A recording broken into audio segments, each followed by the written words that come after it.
Tal como les va, muy buenos días, bienvenidos a Entrevista 930 aquí en Radio Monte Carlo. Es un placer estar nuevamente con todos ustedes y hoy recibir a una autoridad de gobierno, un país de nuestra región, país vecino como el Paraguay, por un tema que preocupa mucho en tierras guaraníes y que llevó a que una alta autoridad de gobierno del país paraguayo esté desarrollando intensa agenda aquí en Uruguay. Estamos recibiendo a Juan Ernesto Villamayor, es el ministro del Interior del Paraguay. ¿Cómo le va? ¿Qué tal? Muy buenos días, ¿cómo están? Bien. ¿Cómo lo trata Uruguay? Pero muy bien, siempre muy bien. ¿Sí? Gracias a Dios muy bien, excelente relación la que llevamos con el gobierno y excelente clima. Es verdad, más allá de ayer hubo niebla bastante. Hubo niebla, pero bueno, hay costumbre con eso, a nosotros no nos toca, generalmente claro, nos toca el calor. Es verdad. Para que la gente que está a esta hora, 8:30 de la mañana, está subiéndose al auto yendo a trabajar y dice, ¿qué hace el ministro del Interior de Paraguay de visita en Uruguay por unas cuantas horas? Porque no es que vino a mantener una reunión de trabajo y se fue.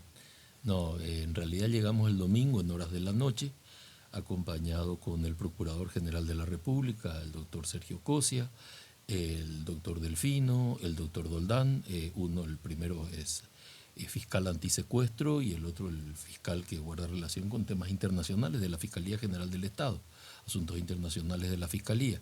Vinimos cuando tomamos conocimiento que se habían presentado los señores Arrón, Martí y Colmán, sobre los cuales pesa orden de captura en la República del Paraguay hace 2 décadas. Y se presentaron ante un juzgado de primera instancia en la República Oriental del Uruguay, donde se había dictado una orden de captura con fines de extradición. Entendemos que ellos habían iniciado un petitorio ante el Consejo de Refugiados, ante el CORE, o la Comisión de Refugiados, y la jueza dispuso convocar a una audiencia para el día de hoy, a las 17:30 horas. Y entonces nosotros tomamos conocimiento de este hecho el día viernes y el día domingo ya estuvo la delegación, la dispuesta por el presidente de la República y la dispuesta por la Fiscalía General del Estado. Son 3 personas requeridas en Paraguay a las que ustedes consideran delincuentes. Sí. ¿Imputados por qué delito? Por el delito de secuestro extorsivo. Secuestro extorsivo. Porque estas 3 personas, de alguna manera, ya estuvieron en Brasil, donde obtuvieron la calidad de refugiados por lo menos por algún tiempo, accionaron algún mecanismo internacional contra Paraguay, pero ellos alegan ser perseguidos políticos. A ver, veamos. Ellos hace 2 décadas dan inicio en la República del Paraguay al secuestro extorsivo. El secuestro extorsivo no se conocía en el país hasta que ellos empiezan con esta práctica. La primer víctima es la señora María Edith Bordonde de Bernardi. Estuvo 60 días aproximadamente ella privada de su libertad y el rescate tuvo que pagar la familia, creo que estuvo en el orden de los $2 millones. Posteriormente se descubre el hecho, se descubre la presencia de ellos y ellos son procesados en la República del Paraguay. La justicia paraguaya le otorga medidas sustitutivas, es decir, podían estar en libertad mientras eran procesados. Y ellos aprovecharon esa libertad para darse a la fuga. Una actitud un tanto, diría, displicente de parte de la justicia al haberle dado esa posibilidad de litigar estando en libertad, pero también habla a las claras de que no podían ser perseguidos políticos. Ellos alegaron esa condición, ingresaron a territorio brasilero, allí consiguieron en forma bastante poco clara en la condición de refugiados. ¿Por qué dice poco clara? Y poco clara porque hubo mucho matiz político en declarar a delincuentes comunes como delincuentes políticos. Y activaron el mecanismo de la Comisión de la Corte Interamericana de Derechos Humanos en contra de Paraguay. La Corte Interamericana, en un proceso que llevó adelante acá básicamente el doctor Sergio Cosia, dijo 2 cosas. La primera, no hemos encontrado ninguna violación a los derechos humanos en el proceso que se llevó adelante en la República del Paraguay. Y 2, no hemos encontrado ningún tema político que se vincule con este hecho. Es decir, son delincuentes comunes. Cuando la Corte Interamericana de Derechos Humanos declara esta situación y en consecuencia no hace lugar al petitorio que habían planteado estas tres personas, es cuando la República ¿No eran Federal, dos que habían accionado? No, dos accionaron, pero son tres los amparados Claro. por el sistema. El señor Arrón, el señor Martí y el señor Colmán. Cuando la Corte Interamericana de Derechos Humanos, que es la máxima autoridad regional en materia de derechos humanos, por muchas diferencias, la más especializada, la que más experiencia tiene. Sí, el organismo último al que se recurre por este tipo de situaciones. Cualquier debate que tengamos podemos terminar allí y sabemos que la sentencia que se dicte allí ajusta un comportamiento, reconoce un comportamiento internacional. Y cuando la Corte dice ninguno de estos argumentos, nada de lo ocurrido, viola ningún derecho humano y tampoco se puede hablar acá de persecución política, eso no existe, ese es el momento en que la CONARE, la Comisión Nacional de Refugiados de la República Federativa del Brasil, le retira la condición de refugiados. Al retirarle la condición de refugiados, ¿qué hacen? Se dan inmediatamente a la fuga, nuevamente. Por segunda vez, ahora 20 años después. Se dan nuevamente a la fuga e ingresan subrepticiamente a territorio uruguayo. Eso no es imputable a nada ni a nadie en particular, sino a la extensa frontera seca. Que o sea, ingresan sin registrarse. Sin registrarse en la frontera. Porque si hubieran ingresado registrados, hubiera saltado la alerta. Hubiese saltado la alerta a través de Interpol. No obstante, a nosotros la Autoridad de Seguridad de la República Oriental del Uruguay nos advierte a Paraguay la posibilidad de ubicación de ellos, y a partir de esa posibilidad de ubicación, gracias a la gestión de la Fiscalía General del Estado y del Poder Judicial paraguayo, se libra el pedido, el exhorto con fines de extradición. Después estas personas se terminan presentando casi que voluntariamente. Se presentan voluntariamente en atención a que habían iniciado el trámite. Ahora, ¿de dónde nace la vinculación de ellos con la política?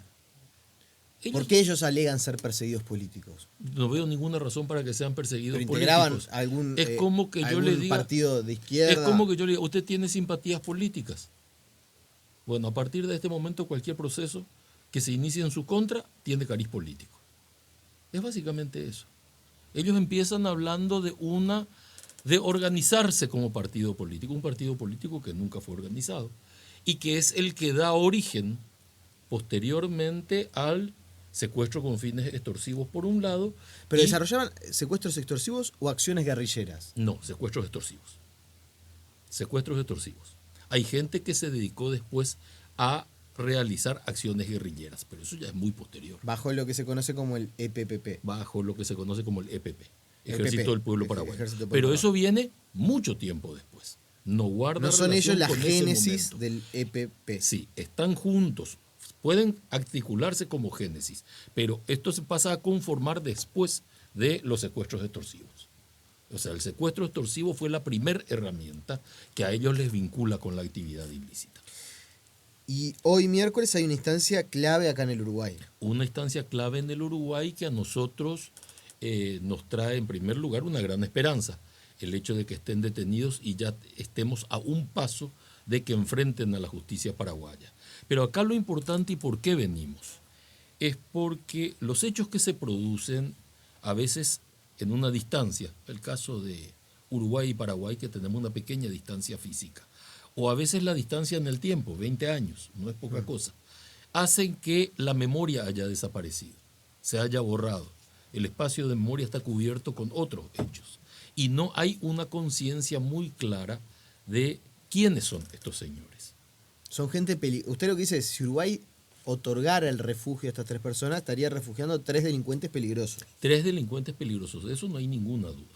3 delincuentes peligrosos que dieron inicio a el secuestro extorsivo en la República del Paraguay. Y la herramienta del refugio se funda en fines plausibles. No es un sistema para evadir la responsabilidad de los hechos delictivos. Es un sistema para precautelar la libertad, que es una cosa distinta. Me voy a adelantar a algo, capaz que después la resolución, que en realidad es de la justicia. Naturalmente. No es una resolución del Poder Ejecutivo, pero digo, sí de la justicia. Parece claro que si el dictamen de la Corte Interamericana hubiera sido distinto, el escenario era otro. Claro, Cuando la Corte Interamericana dice que acá no hay una persecución política, es difícil que uno como país en tan poco tiempo encuentre argumentos para encontrar que sí sean. Bueno, en primer lugar, acá nos enfrentamos a dos situaciones. La primera, podemos visualizar que el organismo técnico encargado de la cuestión dice acá no hay persecución política y no hay violación de derechos humanos. Y un segundo elemento es hasta dónde llegan mis atribuciones, las mías. Por ejemplo, poniéndome en el caso de la República del Paraguay, para analizar la independencia de los otros poderes en las otras repúblicas.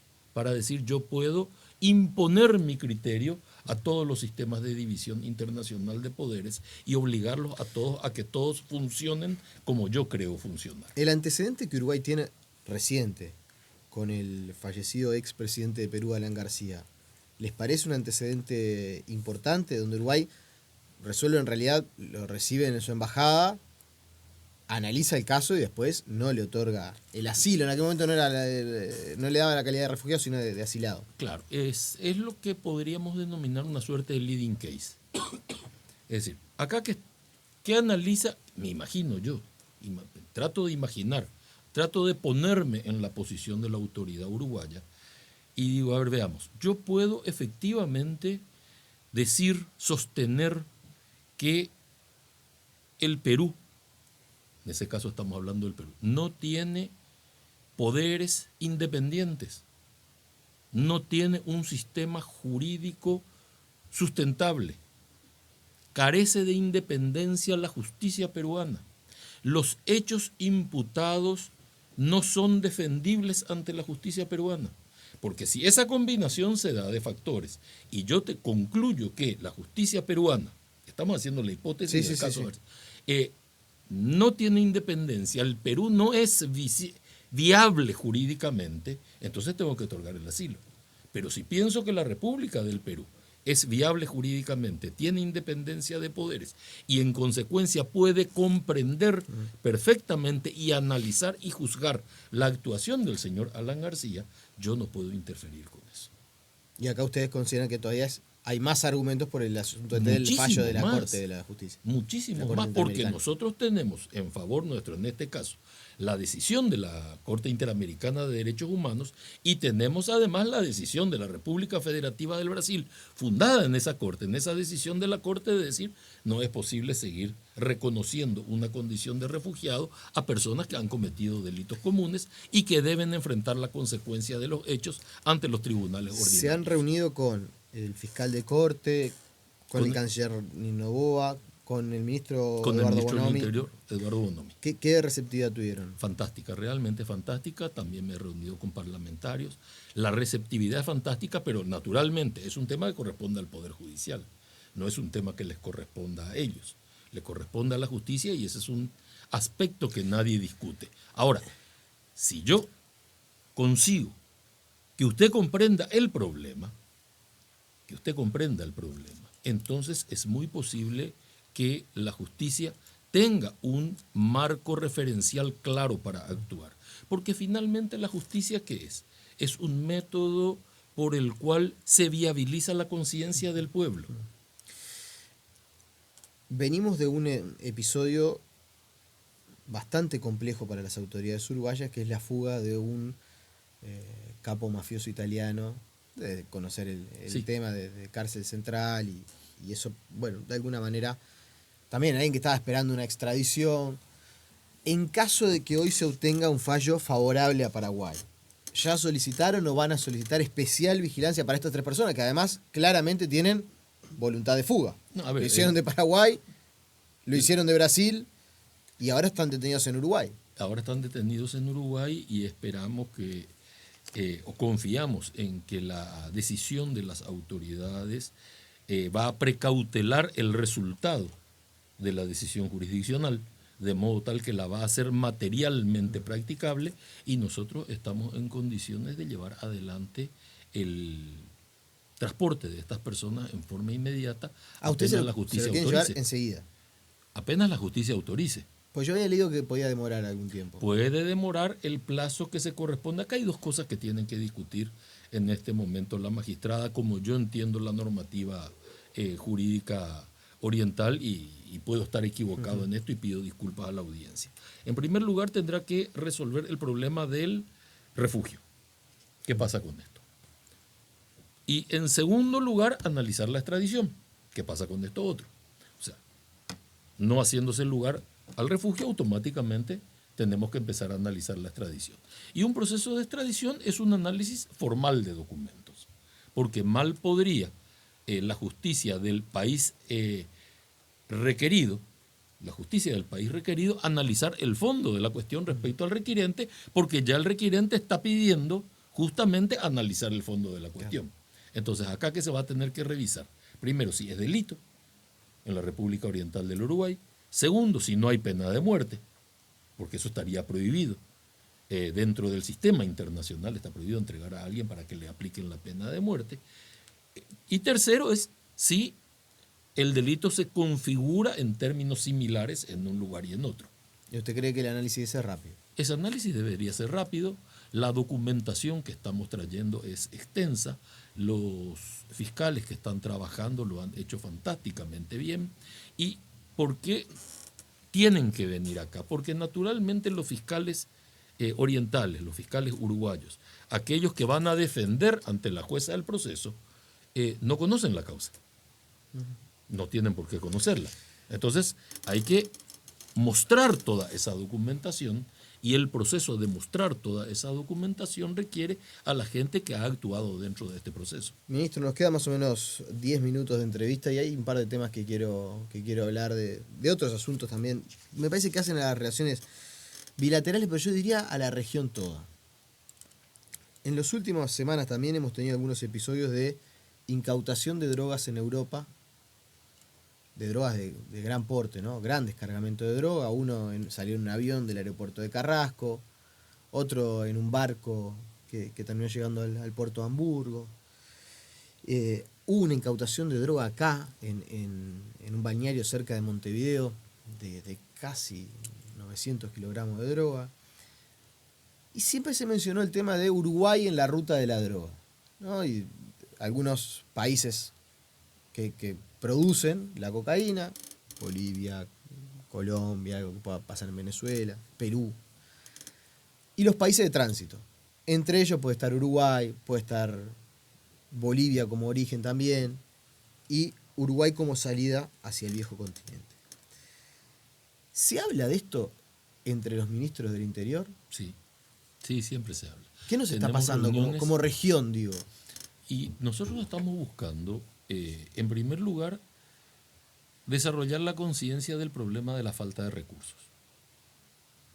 Nuestros sistemas de seguridad no tienen los recursos necesarios para enfrentar al crimen organizado en el modo en que opera el crimen organizado. O sea, ¿qué estamos haciendo? Intercambiando experiencia, viendo qué solución le está aplicando cada uno, mejorando los niveles de comunicación. Eso es esencial para trabajar en este proceso. En segundo lugar, hay que comprender que si algo se globalizó es el delito. O sea, rompió todas las barreras. Y el delito funciona como el globo. Cuando yo aprieto una punta se infla la otra. Cuando a partir de un año a esta parte empezó a meterse mucha más presión contra el crimen organizado en la República del Paraguay, el crimen organizado se vio en la obligación de buscar otros caminos de salida. Y es posible que uno de esos caminos esté transitando en este momento el Uruguay. Parte de, usted dice, de la explicación que puede haber, claro, es que nosotros incrementamos los controles en Paraguay el tema del narcotráfico. Puede ser, porque en la frontera paraguayo-brasilera estamos trabajando con mucha energía y con una gran eficiencia. Justamente el fiscal Delfino, que nos está acompañando en esto, es uno de los fiscales antisecuestro que además nos acompaña mucho en este proceso. Y operamos mucho en el tema de drogas, con los organismos de seguridad. Entonces, todo esto es parte de una realidad local. Allí se cierran algunos corredores que existían históricamente, y es como el agua, como la inundación, va tomando círculos o itinerarios caprichosos. Y es posible que hayan elegido Uruguay como uno de los itinerarios. Yo no puedo decir buenamente hoy Uruguay es parte de este circuito. No puedo identificarlo todavía. Sí sé que parte de esa droga pasó por la República Oriental del Uruguay. Y eso Cuando quiere decir esa droga de la droga que venía... que podía haber venido de cualquier parte, pero entró en el circuito. Por eso usted me está mencionando hechos de un año a esta parte. Fíjese qué coincidencia con el desarrollo de una política allá que venga a parar acá. Pero eso va a suceder siempre. Entonces, ¿qué tenemos que hacer nosotros? Mejorar nuestra coordinación, dotarle de mayor volumen de recursos a los servicios de seguridad, trabajar superando las fronteras históricas que lo que precautelaban es el modo de ser de cada uno y que en algún momento alguien pretende utilizarla como herramienta de refugio delictivo. Es decir, la frontera, que debería ser algo que nos une, que compartamos, donde compartamos virtudes, resulta que es el lugar donde obtienen refugio de la persecución los delincuentes. Apenas cruzan la frontera, terminan las persecuciones. Estamos practicando con persecución. Hay un tema también de coordinación. Claro, por eso, todo eso se está planteando en forma permanente y nosotros estamos trabajando con el Ministerio del Interior de la República Oriental del Uruguay en una muy buena coordinación, ensayando protocolos para mejorar la actuación. De hecho, no hace mucho nos advirtieron de un avión que estaba ingresando a Espacio Aéreo Uruguayo, que se vio en la obligación de retornar y que se estrelló en Paraguay. Y ese avión había llegado hasta Uruguay. Fue conocido el caso ese. Sí. De un avión que se estrelló que transportaba droga. Que transportaba droga. Y usted dice que ese avión realidad había entrado en Espacio Aéreo Uruguayo. Había entrado en Espacio Aéreo Uruguayo, fue repelido de Espacio Aéreo Uruguayo. Entonces, normalmente, ¿qué ocurre? Que cuando la cosa sale bien y el narcotraficante no pudo pasar, usted no tiene ninguna noticia. Eso no se le cuenta a nadie. Porque, ¿qué se sabe? Primero, ¿dónde cayó la droga? Segundo, ¿quiénes son los delincuentes? Tercero, ¿cayeron con vida o no? ¿Están detenidos o no? Y eventualmente, cuarto, y lo más importante, ¿qué bienes se le incautaron? Porque nosotros tenemos que empezar, más que echar la droga, pensar en, uno, ¿quiénes son los narcotraficantes? Hay que detenerlos. Dos, hay que castigar el beneficio económico resultante del narcotráfico. Y cuando la actividad deje de ser rentable, el narcotráfico no va a ser atractivo. Pero tenemos que hacer que deje de ser rentable. Eso muchas veces implica estudiar leyes de comiso, leyes de extinción de propiedad. Y es verdad que ustedes de alguna manera están sufriendo esto, retomando la teoría, la tesis del globo. Es verdad que ustedes están sufriendo por el accionar de grupos armados brasileños de los más poderosos, que también en algún momento se mencionó como que podían estar operando acá en el Uruguay. Sí, Comando Vermelho y PCC, Primer Comando Capital, son los dos grandes bloques. Son federaciones. O sea, no es que existe un grupo que se llama PCC. PCC es una federación, un sindicato de muchos grupos. De delincuentes. De delincuentes, claro, son todos delictivos. Se han creado dentro de cárceles. Uno funciona tomando capital, Comando Vermelho toma como capital la zona carioca y los otros la zona paulista. Y se van distribuyendo todo el territorio de Brasil, por supuesto. Cuando Brasil también mete mucha presión, la misma política del globo hace que ingresen a territorio paraguayo. Ahora nosotros estamos metiendo presión y es muy posible que se vayan trasladando a otros territorios, a Bolivia, Argentina, Uruguay. Van a ir entrando, porque es el modo que ellos tienen. ¿Y ellos son más peligrosos que los delincuentes locales? Sí, sin ninguna duda, sin ninguna duda. Ustedes han tenido episodios, en este momento, episodios peores que lo que estaban acostumbrados. Claro, hoy se está publicando en la prensa paraguaya la muerte del secretario de un miembro importante que falleció ayer. En horas de la tarde lo ahogaron en una cárcel de seguridad media de Ciudad del Este. Él había sido trasladado porque inteligencia ya había detectado un atentado contra su vida. Fue trasladado de cárcel, se hizo una requisa completa en la cárcel asegurando que no haya puñales, armas, etcétera, y lo ahogaron dentro de la cárcel. O sea, igual lo mataron. Sí, no, lo mataron igual. Y justamente se está publicando hoy eso en los medios de la República del Paraguay. Y ese es un problema de pase de factura entre ellos, porque finalmente, cuando usted enfrenta a dos grandes organizaciones criminales y ambas tienen diferencias entre sí, además de tratar de quedarse con el negocio, ¿dónde dirimen sus diferencias? Porque esos no se van junto al juez de primera instancia a decirle quién tiene razón. Estos tienen que matarse los unos a los otros. No hay tribunales para ellos. Entonces, lo único que les queda es atentar contra la vida del otro. ¿Cuántos homicidios tienen cada 100.000 habitantes ustedes? En la zona norte está bastante, o sea, la zona norte, la zona de Amambay, es la que altera altera la ecuación. Si nosotros quitamos la zona de Amambay, el departamento de Amambay y Canindeyú, estamos en el orden de 11 aproximadamente. Muy similar a la de Uruguay. Bueno, en Amambay estamos en más de 50. ¿Tiene una zona de Paraguay? No sé. Es un índice casi centroamericano. Es un índice casi centroamericano y en ese lugar están las dos organizaciones, PCC y Comando Bermello. Ahora, que no saquemos a todos los muertos de esta organización. O sea, los que se matan entre ellos. Los que se matan entre ellos. Quitémoslos a todos los muertos. Bajamos de 11. Otra vez. Porque estos muertos son narcotraficantes. Acá es un tema tan discutido el tema del ajuste de cuentas. Y bueno, pero el ajuste de cuentas es el método que tienen las organizaciones criminales, que no podrían tener otro. A mí me gustaría debatir con la audiencia, por ejemplo, qué otro método le encontrarían, porque ahí no hay tribunales, ahí no hay jueces, ahí no hay nada. Pero el accionar de la policía, del Ministerio del Interior, de la justicia, llevaría a que estas organizaciones delictivas estén más desmembradas y se maten menos, por lo menos en la calle.